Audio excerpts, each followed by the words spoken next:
அஸ்ஸலாமு அலைக்கும். இன்னைக்கு ஒரு சூப்பரான காரசாரமான ஆந்திரா ஸ்டைலில் ஸ்பீனட் சட்னி எப்படி செய்யலான்னு பார்க்கலாம் வாங்க.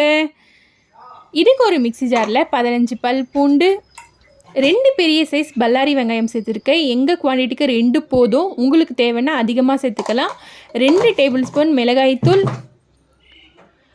அண்ட் தேவையான அளவு உப்பு இதெல்லாம் சேர்த்து நல்லா அரைச்சிட்டு வந்துடலாம். இதில் நான் புளி சேர்க்க மறந்துட்டேன், நீங்கள் இது கூடவே புளி சேர்த்து கூட அரைச்சிக்கலாம். ஒரு நெல்லிக்காய் சைஸ் புளியை சேர்த்து நல்லா அரைச்சிட்டு வந்துடலாம். இதுக்கப்புறம் ஒரு கடாயில் கொஞ்சமாக எண்ணெய், கடுகு, சீரகம், அப்புறம் ஒரு வரமிளகாய் சேர்த்து நல்லா பொரிய விட்டதுக்கு அப்புறம் நம்ம அரைச்சி வச்சுருக்க இந்த பேஸ்ட்டை சேர்த்து அதோட பச்சை வாசனை போகிற வரைக்கும் நல்லா வதக்கி எடுத்துக்கலாம். இந்த ரெசிப்பியை நான் இப்போ தான் ஃபஸ்ட் டைம் ட்ரை பண்ணேன். உண்மையை சொல்லணுன்னா சூப்பராக இருந்தது, அல்டிமேட்டாக இருந்தது. எப்பயுமே வாயை திறந்து நல்லா இருக்குது அப்படின்னு சொல்லாத என்னோடய ஹஸ்பண்ட் கூட சூப்பராக இருந்தது அப்படின்னு சொல்லியிருந்தார்.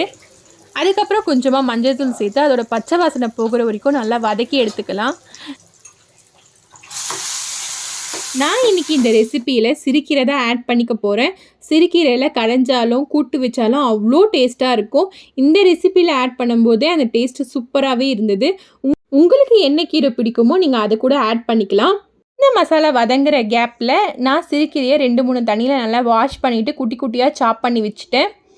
இந்த மசாலா நல்லா வதங்கி வந்ததுக்கு அப்புறம் நம்ம கழுவி சாப் பண்ணி வச்சுருக்க சிறுகீரையை ஆட் பண்ணி நல்லா வதங்க விட்டுடலாம்.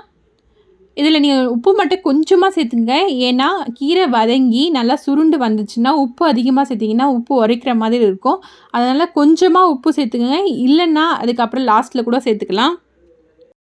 10 நிமிஷம் நல்லா மூடி போட்டு வேக வச்சதுக்கு அப்புறம் அது நல்லா சுருண்டு சூப்பராக வந்துருச்சு. இது சாதத்துக்கு கூட கிளறி சாப்பிடும்பொழுது அம்புட்டு ருசியாக இருந்தது. நீங்கள் ட்ரை பண்ணி பாருங்கள், இது கண்டிப்பாக உங்களுக்கும் பிடிக்கும்.